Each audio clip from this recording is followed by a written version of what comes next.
Hello and very warm welcome to all of you. कैसे हैं आप सब? मैं आपका मेंटर और आप देख रहे हैं लर्न इंग्लिश विदाउट रूल्स का रेगुलर सेशन। ये वही सेशन है जहां पर पिछले दिनों नैरेशन की शुरुआत की गई और अब तक इसके 2 एपिसोड आपको उपलब्ध कराए जा चुके हैं।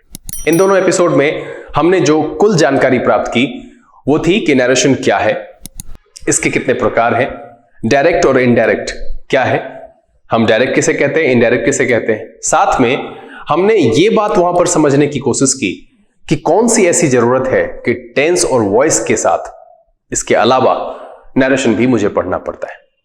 तो बात यहां पर यह थी कि कोई भी स्पीकर अगर स्टेटमेंट देता है तो उसके स्टेटमेंट का जो सेंस है वो चाहे किसी के द्वारा बोला जाए, कितनी भी बार बोला जाए, वो सेंस मेंटेन रह सके, इसलिए हम नैरेशन पढ़ते हैं। दूसरे एपिसोड में हमने जो आपके सामने बात रखी वो सबसे पहले ये कि रिपोर्टेड स्पीच क्या है, रिपोर्टिंग वर्ब क्या है। फिर हमने आपको ये समझाने की कोशिश की कि ऐसी कौन सी परिस्थिति है जहां पर हम रिपोर्टेड स्पीच को रिपोर्टिंग स्पीच और रिपोर्टिंग वर्ब को रिपोर्टेड वर्ब नहीं कह सकते हैं। साथ में उस एपिसोड में जो हमने आपके सामने रखा वो एक रफ आइडिया कि कौन कौन से ऐसे स्टेप्स हैं जिसको फॉलो करते हुए हम किसी डायरेक्ट के स्टेटमेंट को इनडायरेक्ट में बदल सकते हैं। उसके लिए 4 स्टेप की चर्चा हमने की। जो पहला था वो था जनरल रूल, जो दूसरा था चेंज ऑफ पोर्शन, जो तीसरा था चेंज ऑफ टेंस और जो चौथा था change of other parts of speech. इसका एक रफ आइडिया भी मैंने आपके सामने रखा कि क्यों पोर्शन बदलते हैं, क्यों टेंस बदलते हैं। आज हम यहां पर एक फ्रेश एपिसोड के साथ आपके सामने उपस्थित हुए हैं और उस स्टेप्स ऑफ कन्वर्जन को पूरे डिटेल में आपके सामने एक एक करके रखेंगे। आज के एपिसोड में हो सकता है 1 या 2 स्टेप की चर्चा करें, फिर बाकी जो आएगा वो अगले स्टेप में उसकी चर्चा करेंगे। हम ये जानने की कोशिश करेंगे कि जनरल रूल है क्या, उसमें हम क्या अप्लाई करते हैं और सबसे बड़ी बात कि क्यों अप्लाई करते हैं। फिर अगर समय बचेगा तब हम बात करेंगे कि चेंज ऑफ पोर्शन क्या है और उसमें क्या क्या देखते हैं, कैसे अप्लाई करते हैं। बच्चे, आपको परेशान होने की जरूरत नहीं है कि वॉइस को सर ने ऐसे ही समाप्त किया, एरर तो बताया ही नहीं, एरर स्पॉटिंग के क्वेश्चन कराए नहीं। जिस तरीके से टाइम एंड टेंस में आपके सामने आपके लिए हर एक सेट के बाद क्वेश्चन उपलब्ध कराए गए, उसी तरीके से मैं बहुत जल्द वॉइस के क्वेश्चंस भी आपको उपलब्ध कराऊंगा और फिर हम उसके सॉल्यूशन के साथ भी आपके सामने जरूर उपस्थित होंगे। बहरहाल आज समय है यहां पर नैरेशन की जानकारी को, उसकी गाड़ी को आगे बढ़ाने की। तो नोटबुक और पेन लेकर तैयार हो जाइए। चलिए देखते हैं कि इसके जो स्टेप्स ऑफ कन्वर्जन है उसमें कौन कौन सी बातें छुपी हुई है। चलिए देखा जाए।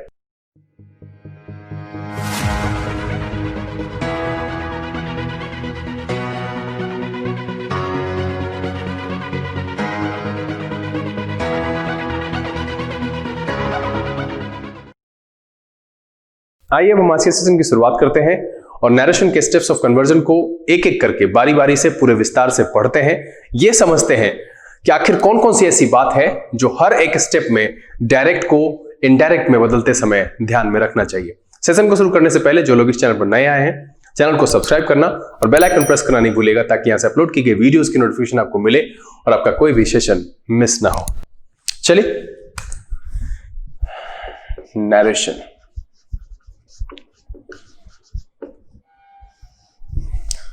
आज हम यहां पर जो 4 स्टेप है उसको बारी बारी से आपके सामने रखेंगे। Steps of conversion.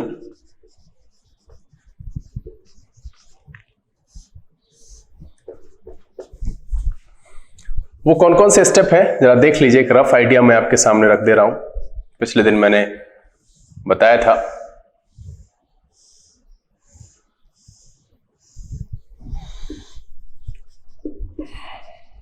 इनडायरेक्ट, ये होगा चेंज ऑफ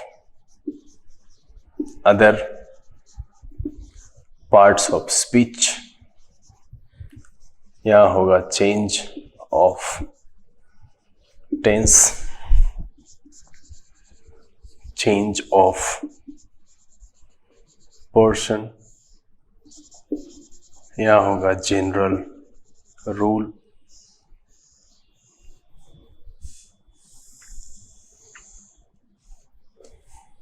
और यहां होगा डायरेक्ट।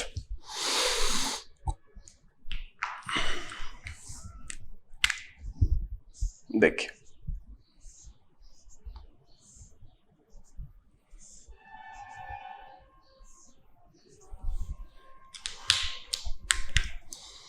ये आपका है स्टेप 1, स्टेप 2, स्टेप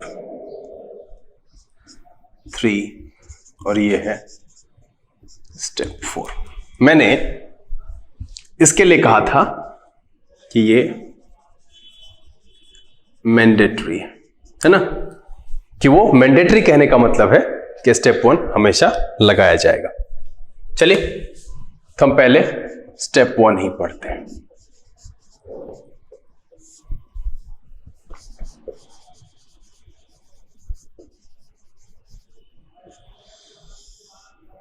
चलिए देखिए, मैं यहां पर जो बात कहने जा रहा हूं बहुत सारे बच्चों को यह अजीब लगेगा, लेकिन यह सच है। इसी वजह से आप एग्जामिनेशन में फंसते हैं। वो बात क्या है सुनिए। हमें बचपन से यह सिखाया गया है कि अगर आपके सेंटेंस में से टू दिया हुआ है तो उसे टेल में चेंज करते हैं। दूसरा है कि सेज टू दिया हुआ है तो टेल्स में चेंज करते हैं, और सेड टू दिया हुआ है तो टोल्ड में चेंज करते हैं। यहां पर देखिए कि इसको जरूरी नहीं है कि हम चेंज करें।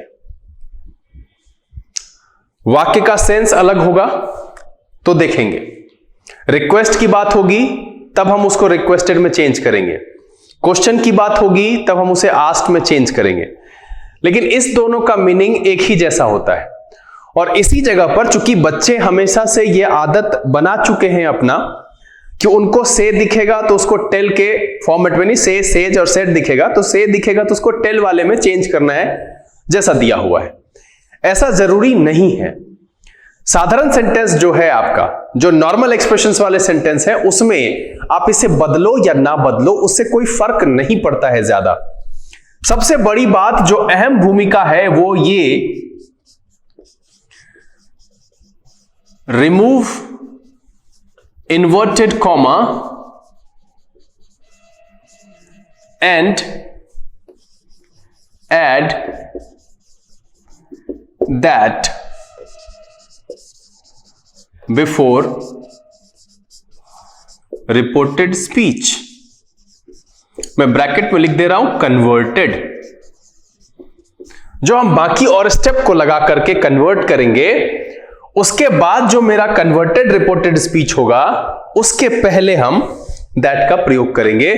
यह सबसे बड़ी बात है, इसको समझने की बात है कि यहां पर हमने दैट का प्रयोग किया। यह क्यों किया, इसमें से थोड़ी जानकारी मैं पिछले दिन आपको दे चुका हूं। ध्यान क्या रखना है, देखिए कि साधारण तौर पर अगर आपका नॉर्मल एक्सप्रेशन वाला सेंटेंस है, हम जैसे जैसे सेंटेंस की कैटेगरीज बदलेंगे ना, आगे जब हम नरेशन में बढ़ेंगे, तो यहां पर मैं क्या कर रहा हूं, मेरे पढ़ाने की स्ट्रैटेजी समझ लीजिए। ये मैं शुरू से 2 एपिसोड में नहीं समझाया ना अभी तक। आज समझ लीजिए कि मेरी स्ट्रैटेजी क्या है। कि हमने आपको पहले नरेशन का परिचय बता दिया, हमने यह बता दिया कि नरेशन क्यों पढ़ते हैं। आज हम यहां शुरू किए हैं तो हर एक स्टेप को डिटेल में आपके सामने रखेंगे कि आखिरकार जनरल रूल में होता क्या है। चेंज ऑफ पर्सन में हम क्या करते हैं, चेंज ऑफ टेंस में हम क्या करते हैं, यह हम आपके सामने बारी बारी से रखेंगे। इसके बाद यह सब के लिए हो गया कॉमन, जनरलाइज स्ट्रक्चर हम पढ़ रहे हैं कि ये जो स्टेप है, स्टेप 1, स्टेप 2, स्टेप 3, स्टेप 4, ये हम सब के लिए पढ़ लेंगे। उसके बाद क्या करेंगे कि अलग अलग तरह के सेंटेंसेस को लाएंगे और उस सेंटेंस में इस 4 में कुछ जो बदलाव होगा, कुछ जो विशेष बात होगी, तो उसको हम वहां पर रखेंगे। जैसे अगर हम इंपरेटिव सेंटेंस को बदलने के लिए लाएंगे तो वहां पर अगर से दिया हुआ है मेरे डायरेक्ट में, तो उसको हम किसी और चीज में बदलेंगे, तो उसकी चर्चा हम आपके सामने करेंगे। बाकी सबके सब सेम होंगे कि यही 4 स्टेप लगते हैं, हम इसको बार बार क्यों पढ़ें, एक ही बार पूरे डिटेल में इसको पढ़ लेते हैं और सेंटेंसेस दर सेंटेंसेस उसमें थोड़े बहुत बदलाव होंगे, बाकी यही लागू होगा। तो सबसे बड़ी बात क्या है कि साधारण सेंटेंस के लिए मुझे यह कहा जाता है कि रिपोर्टिंग वर्ब को बदलना चाहिए, बिल्कुल बदलना चाहिए। अगर रिपोर्टेड स्पीच के अंदर जो सेंटेंस है उस सेंस का रिपोर्टिंग वर्ब नहीं दिया हुआ है, तो बिल्कुल हमें बदलना चाहिए। मतलब ये कि रिपोर्टेड स्पीच में अगर क्वेश्चन है और बाहर में से, सेज और सेड लिखा हुआ है तो ऑब्वियसली मुझे उसे आस्क्ड में बदलना होगा। लेकिन अगर रिपोर्टेड स्पीच का सेंटेंस नॉर्मल है जिसका मतलब सिर्फ कहने से होता है तो उस परिस्थिति में से टू को टेल में बदले, सेज टू को टेल्स में बदले या सेड टू को टोल्ड में बदले, ऐसी कोई बात नहीं है। आपकी मर्जी है, आप बदल लो, आप नहीं बदलना चाहते मत बदलो। एग्जामिनेशन हॉल में क्या होता है कि कभी कभी ऐसे ही हूबहू रख दिया जाता है और बच्चे ये कंफ्यूज हो जाते, कह रहे यहां तो बदला ही नहीं। ऐसा कुछ भी नहीं है। हम रिपोर्टिंग वर्ब को किस आधार पर बदलते हैं उसका कंसेप्ट समझिए कि रिपोर्टिंग वर्ब उसी भाव में बदल जाता है, उसी वर्ब में चेंज हो जाता है जो एक्सप्रेशन रिपोर्टेड स्पीच में जो सेंटेंस होता है, जो इन्वर्टेड कॉमा के अंदर मौजूद होता है, वो उसका जो सेंस होता है। अब जैसे सुनिए, कुछ एक एग्जांपल मैं आपको बताता हूं कि आपके डायरेक्ट का सेंटेंस दिया हुआ है और रिपोर्टेड स्पीच में क्वेश्चन है कि Ram said to me are you mad. अब यहां पर क्या है कि Ram said to me are you mad, तो यह आर यू मैड जो है, यहां जो रिपोर्टिंग वर्ब लगा हुआ है सेड, वो जो है वो सेड उसको नहीं मीनिंग दे पा रहा है, कंप्लीट नहीं कर पा रहा है। तो रिपोर्टेड स्पीच में जो मेरा सेंस है वो क्वेश्चन का है, तो उस परिस्थिति में हमारा जो रिपोर्टिंग वो पहले से है, इस तीनों में से कोई भी हो सकता है, से हो सकता है, सेज हो सकता है, सेड हो सकता है, तो उसमें से हम क्या करेंगे कि उसको क्वेश्चन में चेंज कर देंगे, आस्क, आस्क्स या आस्क्ड में चेंज कर देंगे। मतलब ये कि रिपोर्टेड स्पीच के अंदर जो सेंस होता है उसी सेंस का मिलता जुलता हम रिपोर्टिंग वर्ब बदल करके वहां रखते हैं। क्वेश्चन होता है आस्क्ड रखते हैं, रिक्वेस्ट होता है रिक्वेस्टेड रखते हैं, अपील होता है अर्ज्ड रखते हैं, ऑर्डर कमांड होता है तो ऑर्डर्ड और कमांडेड रखते हैं। सिंपल सी बात है कि रिपोर्टेड स्पीच के अंदर जो सेंस होता है उसी के आधार पर हम अपने रिपोर्टिंग वर्ब को बदलते हैं। ये एक प्रोटोटाइप है जो मैंने आपके सामने रखा, इसको आप नहीं भी बदलेंगे तो कोई फर्क नहीं पड़ेगा। जो सबसे बड़ी बात है वो ये लाइन याद रखना है कि remove inverted comma, inverted comma हटाना है।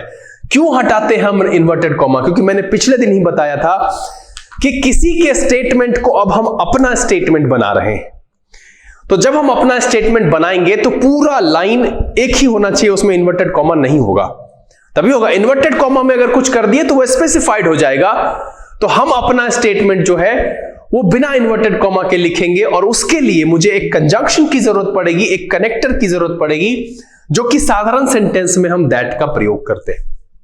ये बात आपको याद रहेगी कि जनरल रूल में अब आगे जैसे जैसे बदलेगा कौन से कंजंक्शन का, वो हर जगह हम आपको इन्फॉर्म करेंगे। सेंटेंस दर सेंटेंस हम आपको कैटेगरीज, जब आएगा सेंटेंस के प्रकार आएंगे तो हम बताएंगे कि वहां पर कौन से कंजंक्शन यूज होंगे, दैट होगा कि और दूसरा कोई। लेकिन साधारण तौर पर जो इस स्टेप का जनरल रूल की मोटा मोटी बात आई कि चेंज योर रिपोर्टिंग वर्ब, वैसे रिपोर्टिंग वर्ब में बदलिए जो कि रिपोर्टेड स्पीच के सेंस को मैच करता हो और उसी के अनुसार एक उपयुक्त कंजंक्शन का चुनाव करिए। तो यहां जो मैंने बताया है यह साधारण तौर पर साधारण सेंटेंस के लिए लागू होगा, एफर्मेटिव के लिए लागू होगा, नेगेटिव के लिए लागू होगा, जो साधारण सेंटेंस होगा उसमें यह लागू होगा कि Ram said to me he is my friend. Ram told me कहिए या said to me that he was my friend, यही मैंने रखा, सिंपल। तो उसके हिसाब से साधारण वाक्य है इसलिए हमने यहां पर दैट रखा। तो आपको यह याद रखना है कि इस स्टेप में हम करते क्या है, रिपोर्टिंग वर्ब को रिपोर्टेड स्पीच के सेंस के हिसाब से चेंज कर देते हैं। मैं बार बार इसको क्यों कह रहा हूं समझिएगा कि रिपोर्टिंग वर्ब को रिपोर्टेड स्पीच यानी कि इन्वर्टेड कॉमा के अंदर जो स्टेटमेंट बंद है, मैं इसको मिटा देता हूं और एग्जाम्पल से समझे तो ज्यादा अच्छा है। कि जैसे अगर दिया हुआ है कि राम सेड टू मी, यहां दिया हुआ है आर यू मैड, तो यहां क्वेश्चन है ना, तो अब ये जो बदलेगा वो बदलेगा आस्क्ड में, ठीक है। अगर यहां पर इसकी जगह पर होता, दूसरा सेंटेंस लेते हैं, ठीक है। Ram said to me, bring a glass of water. अब यहां पर चूंकि प्लीज या काइंडली नहीं लगा हुआ है तो हम इसको ऑर्डर ही मानते हैं, तो उस समय में ये किस में चेंज होगा? ऑर्डर्ड में चेंज होगा। ये बात समझ में आई कि मैंने आपको क्या बताया? कि मैं ये बताया कि इस स्टेप में जो दो बड़ी बात है इसको भूल जाइए, मोटा मोटी समझिए कंसेप्ट। वो ये है कि हम अपने रिपोर्टिंग वर्ब को रिपोर्टेड स्पीच के सेंस के हिसाब से चेंज करते हैं। ठीक है, कि अगर रिपोर्टेड स्पीच में क्वेश्चन है तो उसी के जैसा रिपोर्टिंग वर्ब बदल कर लिखेंगे, अगर उसमें ऑर्डर है तो उसी के जैसा बदल करके यहां पर लिखेंगे। नहीं है कोई साधारण सेंस है, सेम रखिए कि से को टेल में रखिए, क्या फर्क पड़ता है। दूसरा कि इसके अंदर जो दूसरी बात आएगी वो आएगी कि हम इन्वर्टेड कॉमा हटाएंगे और इन्वर्टेड कॉमा हटाकर एक उपयुक्त कंजंक्शन का प्रयोग करेंगे जो कि साधारण सेंटेंस में दैट है, विशेष सेंटेंस में बदल जाता है। जैसे इंटरोगेटिव में इफ और वेदर हो जाता है, तो वो क्यों हो जाता है हम उसकी बात भी आपको सामने से बताएंगे, उसके कंसेप्ट को भी आपके सामने जरूर रखेंगे। तो यहां पर सीधी सी बात समझिए कि यहां पर क्या करेंगे कि इन्वर्टेड कॉमा को हटाएंगे। इन्वर्टेड कॉमा क्यों हटा रहे हैं? क्योंकि अब हम किसी दूसरे के स्टेटमेंट को अपना स्टेटमेंट बना रहे हैं, तो उसमें बदलाव करते हुए उसकी बात को अपनी भाषा में रख रहे हैं, सेंस नहीं बदल रहे हैं। तो मुझे रिपोर्टेड स्पीच को मेरे रिपोर्टिंग वर्ब वाले सेंटेंस से जोड़ना होगा, इस दोनों को जोड़ना होगा, इसलिए मुझे यहां पर एक कंजंक्शन चाहिए। साधारण सेंटेंस में वो दैट होता है, तो इसीलिए यहां पर मैंने लिखाया कि इन्वर्टेड कॉमा हटाइए और उसे दैट में बदल दीजिए। चलिए अब इसका स्टेप 2 देखते हैं।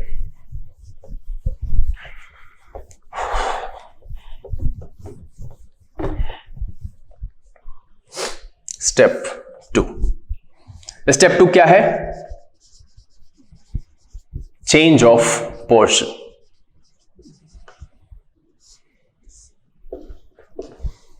ठीक है, इसमें कुछ डायग्राम मैं बनाता हूं, उसी तरीके से मैं बताऊंगा, थोड़ा समय लगेगा तो परेशान नहीं होइएगा।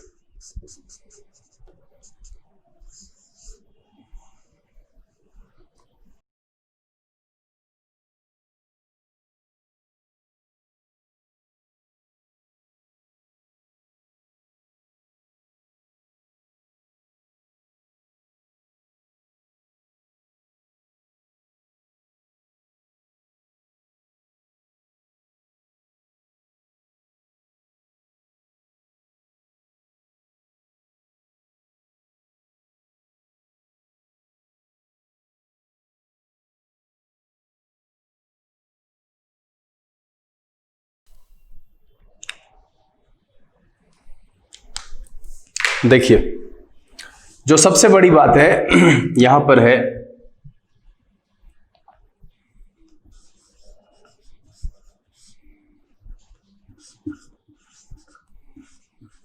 ये मैं बड़ा स्ट्रिक्टली फॉलो करवाता हूं। देखिए, ये वही पुराना रूल है जो आप लोगों ने पढ़ रखा है। आपने क्या पढ़ रखा है? आपने पढ़ रखा है वो SON by 1 2 3 और ऐसे करके। लेकिन ये चीज ना एग्जीक्यूट नहीं होती है। सुपर बिगनर्स के लिए ये कहीं ना कहीं परेशानी का सबब बन जाता है कि क्या किए, क्योंकि लिखने के बाद इसे हम भूल जाते हैं। यहां जो मैंने लिखा है इसको समझिए और फिर हम उसको एग्जाम्पल्स के सहारे से हम आपको बदल के भी दिखाएंगे, बना करके भी दिखाएंगे। यहां मैंने लिखा है चेंज, यहां देखिए ई छूटा हुआ है, चेंज ऑफ पोर्शन है ना। फिर मैंने यहां बीच में जो लिखा है ये स्टार यहां पर मैं लगा देता हूं। इस बात को समझिए कि मैंने ये क्या लिखा है कि ओनली पोर्शन लिखने का मतलब है कि ना हम नंबर बदलेंगे, ना हम केस बदलेंगे, ना हम जेंडर बदलेंगे। इस चेंज ऑफ पोर्शन के स्टेप में सिर्फ हम पोर्शन बदलते हैं, यह ध्यान रखना है। यहीं पर बच्चे गलती करते हैं कि कभी कभी वो नंबर भी बदल देते हैं और यहीं फंस जाते हैं, गलती हो जाती है उनसे ये स्टेप आपको अलाउ ही नहीं करता है पोर्शन के अलावा कुछ और बदलने के लिए। आपको क्या बदलना है? सिर्फ और सिर्फ पोर्शन। जेंडर नहीं बदलना, नंबर नहीं बदलना, केस नहीं बदलना, ये बिल्कुल नहीं बदलना है, अलाउड ही नहीं है। हमारा ये स्टेप ही है कि हम पोर्शन बदलते हैं, क्योंकि हमारे बोलचाल में जब मैन टू मैन बातें एक जगह से दूसरी जगह जाती है, बात करते हुए लोगों से एक से दूसरे, दूसरे से तीसरे तक पहुंचती है, तो सिर्फ पोर्शन के उसमें बदलाव होता है। जेंडर, नंबर, इससे बातों को क्या लेना देना है? तो इसीलिए यह ध्यान रखना है कि इसमें सिर्फ और सिर्फ पोर्शन बदलेंगे। यहां पर देखिए कि ये जो है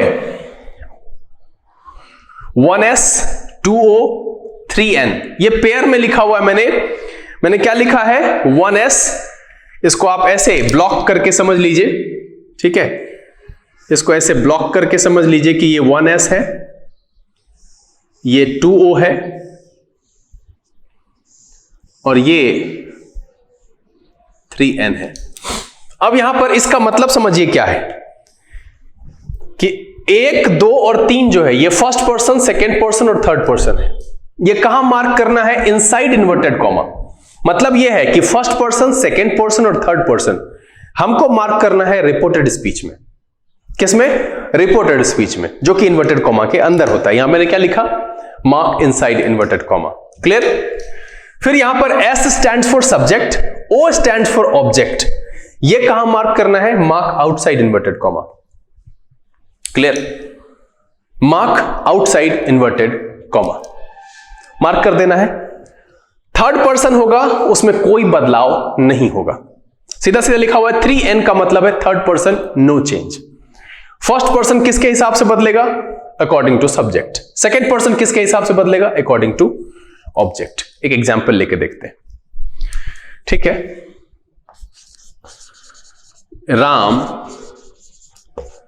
said to me, I am your friend and you are my friend। ठीक है। जो शुरुआती दौर के बच्चे हैं, सुपर बिगनर हैं, जिनको नरेशन में ये पोर्शन बदलने में बहुत दिक्कत होता है, वो नोटबुक पर ही, या तो आप किताब जो रेफरेंस बुक आपके पास है, पेंसिल से उसके ऊपर मार्क करिए, जैसे मैं मार्क करके सिखा रहा हूं। क्या कहा है मुझे? सब्जेक्ट और ऑब्जेक्ट मार्क करने के लिए। कहां? Outside inverted comma. This one is subject और ये क्या है? ये ऑब्जेक्ट है ना, कि ये मेरा सब्जेक्ट है और ये मेरा ऑब्जेक्ट है। मैंने मार्क कर दिया। अब कह रहा है क्या मार्क करने के लिए? First person, second person and third person mark करने के लिए कहां? Inside inverted comma. तो देखिए, जहां पर फर्स्ट पर्सन होगा वहां पर हम लिख देंगे 1, ठीक है। अब देखिए, ये योर सेकेंड पर्सन है? उसके बाद फिर ये देखिए, ये भी सेकेंड पर्सन है, यू, ठीक, और माय, ये आपका फर्स्ट पर्सन है। मार्क हो गया। अब हम क्या करेंगे कि यहां जहां जहां मार्क किया तो मुझे आसानी से दिख रहा है कि 1 और S का ही पेयर बनाना है। हमको क्या दिख रहा है? यही बस इस बात की आसानी है कि जो मैंने यहां पर बताया कि इसका ही इसका पेयर दिख रहा है, 2 और O का पेयर दिख रहा है, तो हमको उसी के अकॉर्डिंग बदलना है। बस पर्सन बदलने का यही तरीका है। ना ही हम केस बदलेंगे, ना ही हम नंबर बदलेंगे, ना ही हम जेंडर बदलेंगे। तो ये कौन सा केस है? ये सब्जेक्टिव केस है, सब्जेक्ट की तरह इस्तेमाल हुआ है। तो राम के लिए अगर हम सब्जेक्ट यूज करेंगे तो क्या यूज करेंगे? ही यूज करेंगे या नहीं यूज करेंगे? राम के लिए आप सब्जेक्ट क्या यूज करते हो? ही यूज करते हैं। तो अब जब बदलने की जो प्रक्रिया शुरू करेंगे तो उसमें जो ये आई है इन्वर्टेड कॉमा के अंदर, वो मेरा ही में चेंज हो जाएगा। क्यों? क्योंकि मेरा फर्स्ट पर्सन जो है वो अकॉर्डिंग टू सब्जेक्ट चेंज होता है। तो सब्जेक्ट मेरा कौन है? राम। चूंकि यहां आई जो है वो सब्जेक्टिव केस है, तो मैंने क्या कहा कि मुझे सिर्फ पोर्शन बदलने हैं, ना मुझे केस का ध्यान रखना है कि सब्जेक्टिव केस है कि ऑब्जेक्ट। जैसा है वैसा ही रख देना है। ऐसा नहीं है कि आई है तो हम इसको हीज कर देंगे, कभी नहीं कर सकते। केस बिल्कुल ही नहीं बदलना है, जिस केस में है उसी केस में रहेगा। क्लियर है? तो हम आई लिखते हैं फर्स्ट पर्सन के लिए, तो राम के लिए क्या लिखेंगे? ही लिखेंगे। वो मैंने यहां लिख दिया। अब दूसरा आइए कि योर कौन सा केस है? तो ये पोजीशन का केस है, अधिकार है, मेरा, तुम्हारा, उसका। तो अब ये इसको किसके हिसाब से लिखना है मुझे? इसको इसके हिसाब से लिखना है, इस ऑब्जेक्ट के हिसाब से। तो इस ऑब्जेक्ट के हिसाब से लिखेंगे तो फर्स्ट पर्सन के लिए मेरा होता है, तो योर का क्या हो जाएगा? वो हो जाएगा माय। हमने देखो कुछ नहीं बदला, केस बदला नहीं बदला, सिर्फ क्या किए हैं? पोर्शन बदल दिए कि ये फर्स्ट पर्सन था, राम मेरा थर्ड पर्सन है, हमने थर्ड पर्सन में बदल दिया। ये सेकंड पर्सन है, यहां ऑब्जेक्ट मेरा फर्स्ट पर्सन है, मैंने फर्स्ट पर्सन में बदल दिया। ना मैंने केस बदला है और ना ही मैंने यहां पर नंबर और जेंडर की तो है ही नहीं बात, जो केस है सब्जेक्ट और यहां पर पोजीशन, पॉजिटिव केस, वो हम नहीं बदले। नहीं बदलना है, सिर्फ क्या बदलना है? पोर्शन। अब यहां देखिए यू, ये सब्जेक्टिव केस है और मुझे इसको किसके हिसाब से बदलना होगा? मी के हिसाब से बदलना होगा। तो यहां पर क्या हो जाएगा? ये हो जाएगा आई। क्यों? क्योंकि ये जो है वो इसके हिसाब से ऑब्जेक्ट के 2O, इसका कॉम्बिनेशन यही है कि सेकंड पर्सन जो है वो ऑब्जेक्ट के हिसाब से बदलता है। My object is first person, that's why यहां पर क्या हो जाएगा? आई। हमने आई क्यों किया? क्योंकि ये मेरे सब्जेक्ट की तरह काम कर रहा है कि यू आर माय फ्रेंड, इसलिए जो है यहां पर ये आई में चेंज हुआ। अब यहां माय देखिए, ये भी केस कौन सा है? पोजीशन का, मेरा तुम्हारा वाला। अब इसको राम के हिसाब से चेंज करना है क्योंकि ये फर्स्ट पर्सन है, तो राम के लिए क्या कहेंगे? उसका। थर्ड पर्सन है ना, तो ही के फैमिली में क्या आ जाएगा? हिज। और आपका पोर्शन बदल गया। इस सेंटेंस में कुल 4 ही पोर्शन थे। यहां पर था आई, यहां है योर, यहां है यू और यहां है माय। मैंने क्या किया? एक एक करके मार्क कर लिया। सब्जेक्ट और ऑब्जेक्ट को इन्वर्टेड कॉमा के बाहर मार्क किया। First person, second person, third person, उपलब्धता जिसकी जिसकी होगी उसके अनुसार इन्वर्टेड कॉमा के अंदर मार्क किया। और हमने हर के पोर्शन को इस सब्जेक्ट और ऑब्जेक्ट के अकॉर्डिंग चेंज कर दिया। यहां पर फर्स्ट पर्सन था बट मेरा सब्जेक्ट राम है, वो थर्ड पर्सन है, हमने थर्ड पर्सन में चेंज कर दिया। यहां पर योर सेकंड पर्सन था, ये ऑब्जेक्ट के हिसाब से मेरा फर्स्ट पर्सन है, माय में चेंज कर दिया मैंने। तो मैं समझता हूं कि चेंज ऑफ पोर्शन के सारे प्लॉट को आप अच्छे से समझ गए होंगे कि हम किस प्रकार से बदलते हैं। मैंने एक आसान सी प्रक्रिया आपके सामने रखी है, ये डायग्राम, आप इसका स्क्रीनशॉट ले लो, जरूरी नहीं है कि आप इसको बनाओ, बस मैं ये कहा कि कॉम्बिनेशन आपको याद रखना है 1S, first person according to subject, second person according to object, third person no change. Subject कहां का? रिपोर्टिंग वर्ब वाला। ऑब्जेक्ट कहां का? रिपोर्टिंग वर्ब वाला। फर्स्ट पर्सन किसका? रिपोर्टेड स्पीच का। सेकंड पर्सन किसका? रिपोर्टेड स्पीच का। थर्ड पर्सन किसका? रिपोर्टेड स्पीच का। ये ध्यान रखना है कि सिर्फ और सिर्फ पोर्शन मार्क करना है। चलिए एक बार फिर से इस एग्जांपल को देखते हैं, ठीक है? मैं मिटा देता हूं और फिर से इसको बदल करके मैं आपके सामने दिखाता हूं कि हमने ऑलरेडी इसे मार्क कर लिया। अब जब मार्क कर लिया तो हम जानते हैं कि मेरा कॉम्बिनेशन 1S और 2O का है, तो हमें सिर्फ पोर्शन बदलना है, केस नहीं बदलना है। यह सब्जेक्टिव केस है और इसको हम राम के हिसाब से बदलेंगे। तो राम के लिए जब हम सब्जेक्ट लिखेंगे, चूंकि वो लड़का है तो हम लिखेंगे ही, और इसलिए हमने लिखा ही। अगर यहां सीता होती तो यहां लिखते सी। समझिए, केस सब्जेक्टिव, केस में कोई बदलाव नहीं। योर मेरा पोजीशन का केस है, तो इस परिस्थिति में उसको हम फर्स्ट पर्सन यानी कि मी जो मेरा ऑब्जेक्ट है उसके हिसाब से बदलेंगे। क्यों? क्योंकि सेकंड पर्सन का कॉम्बिनेशन है 2O। सेकंड पर्सन ऑब्जेक्ट के हिसाब से बदलता है और वो मेरा है ऑब्जेक्ट फर्स्ट पर्सन वाला, इसलिए यहां पर हो गया my. Now next one is you, और ये कौन सा केस है? तो सब्जेक्टिव केस है। अब यू को हम फर्स्ट पर्सन के सब्जेक्टिव में बदलें। क्यों फर्स्ट पर्सन में ला रहे हैं? क्योंकि my object is first person, इसलिए यहां पर क्या हो जाएगा? आई। अब यहां माय ये फर्स्ट पर्सन का है और मुझे इसको राम के अकॉर्डिंग बदलना है, क्या हो जाएगा? हिज। यही अगर सीता होती तो यहां होता हर। उम्मीद करता हूं कि चेंज ऑफ पर्सन को आप समझ गए होंगे। ध्यान इसमें क्या रखनी है, मोटा मोटी बात फिर से मैं कह रहा हूं, फर्स्ट पर्सन को सब्जेक्ट के हिसाब से, सेकंड पर्सन को ऑब्जेक्ट के हिसाब से, थर्ड पर्सन को नहीं बदलना है, सिर्फ और सिर्फ पोर्शन बदलना है। जेंडर, नंबर, केस इसका बिल्कुल जैसे रहेगा वैसा ही रहेगा, कोई बदलाव नहीं होगा, सिर्फ और सिर्फ पोर्शन बदलना है। उम्मीद करता हूं कि ये चेंज ऑफ पोर्शन आप बखूबी समझ गए होंगे। आपके पास जो कोई भी ग्रामर की बुक होगी जहां पर डायरेक्ट नैरेशन के सेंटेंसेस आपको दिए हुए होंगे, उस पर आप पेंसिल से मार्क करके 10-15 मिनिमम 50 सेंटेंस में आप पोर्शन बदल करके देखिए। आप सफलतापूर्वक अगर बदल लेते हैं तो बहुत अच्छी बात है। अगर आपको परेशानी होती है नीचे लिख करके मुझे सूचित जरूर करेंगे। आज के सेशन में जो हमने बात की है उसे मैं एक बार फिर से रिव्यू कर दूं। मैंने ये कहा कि जो जनरल रूल है उसमें साधारण तौर पर आपको ये लिखा दिया जाता है कि से टू को टेल में, सेज टू को टेल्स में, सेड टू को टोल्ड में बदलते हैं। लेकिन मैंने ये कहा कि रिपोर्टिंग वर्ब को रिपोर्टेड स्पीच के सेंस के अनुसार वाले शब्द में चेंज करते हैं। साधारण सेंटेंस में से को मर्जी है टेल में बदलो, नहीं मर्जी है मत बदलो, उस दोनों का मीनिंग सेम ही होता है।